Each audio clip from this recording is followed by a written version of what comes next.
everyone for being here today. Everyone looks so beautiful.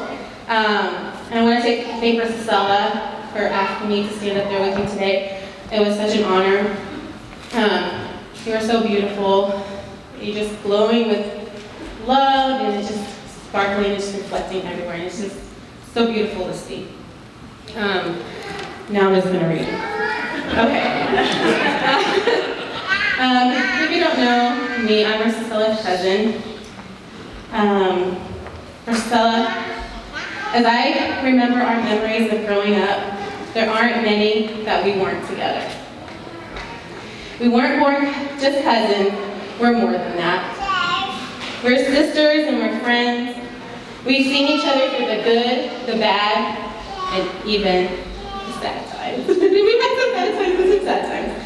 There were times when we were the best of friends and times we just didn't quite see eye to eye. We've been on many adventures, soaring to the highest of heights. We've flown through the clouds and into the heavens. And my fondest memory is one of the first times we soared so high on the Omegatron at Rolticon. If you guys don't know that, that's a little ride that's no longer at Rolticon, but like had these huge hammer things, and I was just, most of the time I was so excited to ride it. Marcella was just barely tall enough to ride it, and I was not going to be allowed to ride unless someone went with me, and I made her go. And so, anyway, she did freak out, and she was crying the whole time. I said, you better not tell anyone you're crying, because they'll never let us do this again. I think I told her that a lot of times. You better not tell anybody. But anyway, you were just barely tall enough to ride it, which was during that short period of time that I was taller than you. But you were so scared, and you knew how bad I wanted to ride this ride, and you braved it with me. Me laughing, because that's what I do every time I get nervous, and you screaming from fright as the ride went round and round and up and down and over and over. And your brave was so big that day.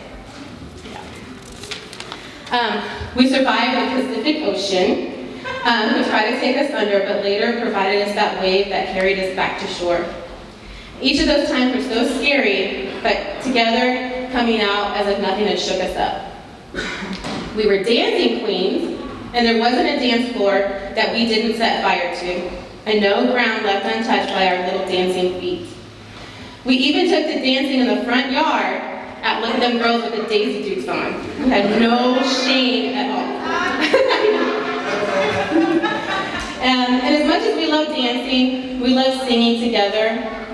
I would say, yes, Stella, you have perfect pitch. She does not. She doesn't. And I go, yes, Stella, you look and sound just like Katharine McPhee, and maybe she'll show you tonight on the stage singing Somewhere Over the Rainbow. And yes, and I even heard this on the bus today, you should really try out for American Idol. But then I was like, it's too late, I'm sorry. This is the last season. Yes, but Stella, you have perfect pitch, and you sound just like Katharine McPhee. Growing up together, we conquered the sky, the ground, and the sea. But what I admire most about Rosicella is that nothing can hinder her passion, her bravery, and her motivation. Although I supported you when you told us you were moving away to Chicago, I was very sad and scared that you might not ever be back for more than a visit. I had taken for granted that we were going to be together forever, the two of us girls. We were always the girls, and you left me alone with all those boys. There's a lot of them. But no, and they're really not that bad. Actually, they're not that bad at all. But when you're not here, I miss you.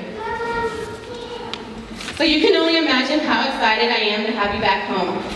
So we're going to let those bullets, yes!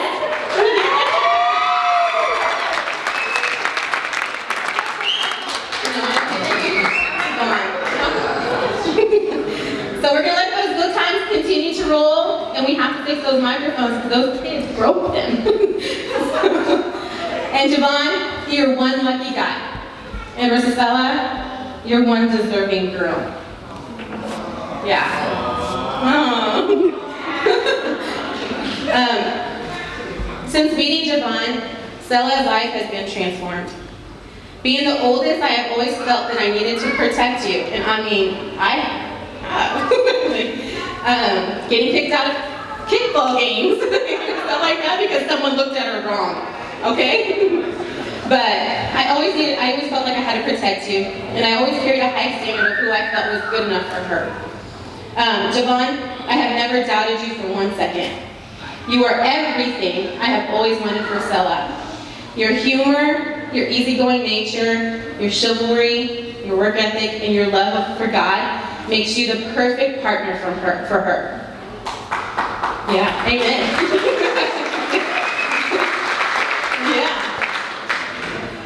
And we can't forget to mention his awesome sense of fashion. Doesn't it? Compliments her perfectly, minus the cardigans, right? So if you would join me in raising your glasses. All right. To Mr. and Mrs. Javon Laney, may God bless you abundantly. Thank you.